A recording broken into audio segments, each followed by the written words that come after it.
Welcome to Imagine IP Video Blog, where we dive deep into some of the most contentious intellectual property disputes in IP law. Today, we're discussing an Australian Patent Office decision that could reshape the mRNA vaccine landscape. The case is Seqirus versus Moderna, decided in May 2025, concerning Moderna's patent application for nucleic acid vaccines, essentially the foundational technology behind mRNA lipid nanoparticle vaccines that became household names during COVID-19. This area of technology remains vibrant for research, development, and patent protection. Our guests are representatives from Moderna, the patent applicant, Seqirus, the opponent, as well as the delegate from IP Australia. Let's start with the basics. What was Moderna claiming to have invented?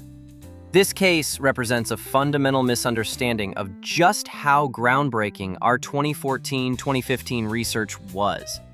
We weren't just tweaking existing technology. We made a surprising discovery that revolutionized vaccine development. The core of our invention is a nucleic acid vaccine comprising mRNA polynucleotides that encode antigenic polypeptides, formulated in cationic lipid nanoparticles with very specific molar ratios. Think of it as finding the perfect recipe for delivering genetic instructions to cells. But wasn't lipid nanoparticle technology already known? That's exactly the misconception. Yes, LNPs existed for delivering small interfering RNA, siRNA, which silences genes. But the scientific community believed you couldn't simply apply that technology to mRNA vaccines. These are completely different molecules with different sizes, structures, and functions. Our own specification acknowledges this was quite surprising, because siRNA LNP delivery typically caused undesirable inflammatory responses with transient antibody production. Exactly what you don't want in a vaccine. We needed sustained protective immunity. What made this discovery so unexpected? The field was deeply skeptical. A 2014 review by Sahin explicitly questioned whether improvements in siRNA delivery could be adopted for mRNA, stating that novel mRNA-tailored approaches might be needed. The conventional wisdom was that mRNA vaccines required either self-amplifying RNA or protamine complexes, not LNPs. Look at CureVac. They tried developing mRNA LNP vaccines for COVID-19 and achieved only 47% efficacy in 2021, 7 years after our priority date. This shows how difficult it remained even with our disclosure. What about the prior art that Seqirus cited? The prior art documents they rely on, like D1, only disclosed mRNA encoding non-antigenic polypeptides, for example, for protein replacement therapy, not antigenic polypeptides that trigger immune responses. There's a crucial difference between delivering a protein to perform its normal function versus delivering an antigen to stimulate a protective immune response. Our technical contribution was proving that LNP formulations developed for siRNA could successfully deliver mRNA vaccines. This opened up decades of siRNA research to vaccine development, a true platform technology breakthrough. Seqirus painted a very different picture. What was your argument? Frankly, Moderna is trying to rewrite history. By 2014, adapting LNP technology from siRNA to mRNA was the logical next step that any skilled researcher would take. Why was it logical? The evidence is overwhelming. Multiple publications showed LNPs successfully delivering both small siRNA molecules and large self-amplifying RNA molecules. mRNA falls right between these in size. If LNPs worked for both extremes, trying them with mRNA was obvious. Giel's 2012 paper explicitly stated they took advantage of siRNA LNP innovations for larger RNA molecules. Leung's 2014 review said LNP technology was fully applicable to mRNA and that such systems would have similar properties to siRNA LNPs. But Moderna argues the field was unpredictable. That's simply not supported by the evidence. The formulating mRNA in LNPs was straightforward, using published procedures which had been validated in siRNA formulation. The supposed unpredictability is a post hoc rationalization. When you look at the actual prior art, document D1 disclosed essentially identical LNP formulations with the same 4 lipid components in the same ratios. The only difference was using therapeutic mRNA instead of antigenic mRNA, a trivial substitution. What about the breadth of the claims? This is where Moderna's application really falls apart. They claim their invention covers any cationic lipid within extremely broad ranges, but they only tested 2 very similar cationic lipids.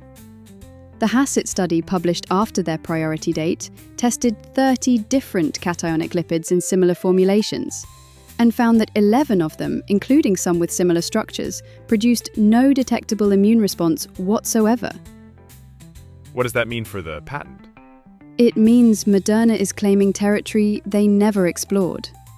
They can't demonstrate that a person skilled in the art could make vaccines across their claim scope without undue experimentation. That violates fundamental patent law principles. You can't claim more than you've actually invented and described. The specification provides no guidance on selecting successful cationic lipids from unsuccessful ones. A researcher would face a massive trial and error program testing countless combinations. That's a research project, not following clear directions. This was clearly a complex decision. Walk us through how you analyzed these competing arguments. The decision methodically addresses each ground of opposition. Let me break down the key findings. We found the patent novel. While prior art disclosed similar LNP formulations, none specifically taught mRNA encoding antigenic polypeptides, proteins designed to trigger immune responses rather than perform therapeutic functions. That seems like a win for Moderna on that ground. Yes, but novelty wasn't the decisive issue. The real battle was over inventive step. Essentially, would the claimed invention have been obvious to a person skilled in the art? How did you analyze obviousness? We applied the established Australian test. Would a hypothetical skilled person faced with the same problem have taken the claimed steps as a matter of routine with a reasonable expectation of success? The analysis was nuanced. We first considered whether the common general knowledge alone would lead to the invention. Here he found it wouldn't. The field taught away from mRNA-LNP combinations, favoring either self-amplifying RNA or mRNA protamine complexes instead. So that would favor Moderna? In isolation, yes. But then we considered specific prior art documents. Document D1 was crucial.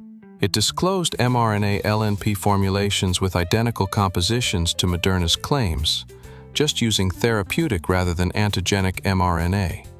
The key question became, would a skilled person seeking to develop mRNA vaccines and knowing about D1's successful therapeutic formulations be directly led to substitute antigenic mRNA?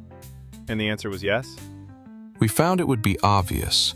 We considered that the skilled persons would know about antigenic polypeptides from existing protein vaccines and would have a reasonable expectation that if the LNP could deliver therapeutic mRNA successfully, it could deliver antigenic mRNA to produce an immune response. Critically, vaccine was broadly construed as just needing to improve immunity, not requiring the high efficacy standards of commercial vaccines. This lowered the expectation of success threshold considerably. What about other prior art documents? Interestingly, we reached different conclusions for different documents. For D6 and D7, which disclosed self-amplifying RNA vaccines, we found no obviousness because they explicitly taught away from non-replicating RNA approaches. But for D5, which disclosed pulmonary mRNA delivery, obviousness was found by the same reasoning as D1. A skilled person would obviously try substituting antigenic for therapeutic mRNA. So the obviousness finding really hinged on this substitution being routine? Exactly. We essentially found that once you have a working mRNA-LNP platform, switching the encoded protein from therapeutic to antigenic purposes was obvious, despite Moderna's arguments about the technical challenges of achieving functional immune responses. However, the most damaging findings were on disclosure and support. How so? We found that Moderna's claims lacked adequate disclosure for the broad range of cationic lipids claimed. Citing the HACCP evidence, we concluded that many cationic lipids simply wouldn't work, and the specification provided no guidance for selecting successful ones.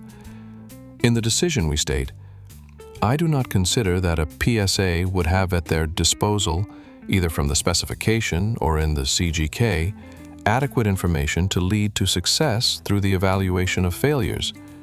The testing required amounts to a research program.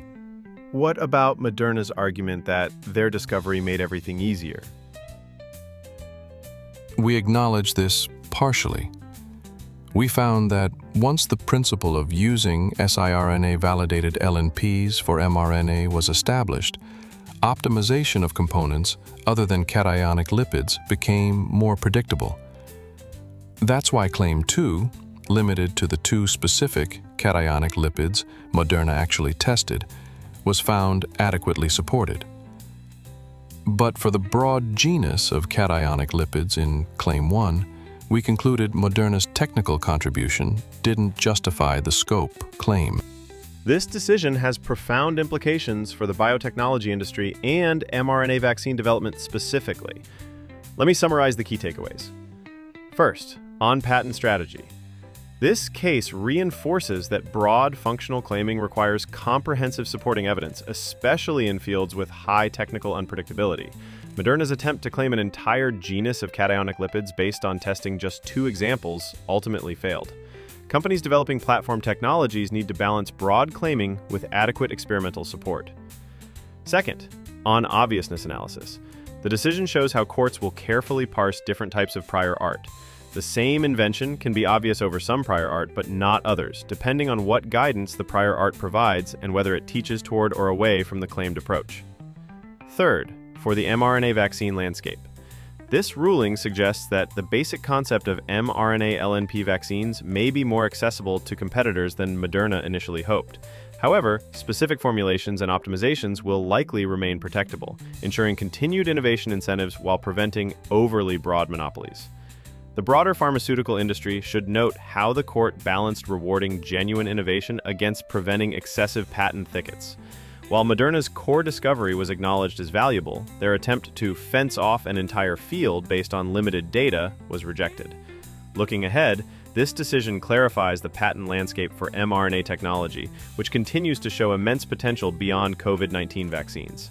Whether this ruling ultimately accelerates innovation by opening up competition or complicates development by fragmenting IP rights remains to be seen. The Australian Patent Office has spoken, but given the global importance of mRNA technology and the billions of dollars at stake, this is unlikely to be the final word. We can expect appeals, continuation applications, and parallel battles in other jurisdictions.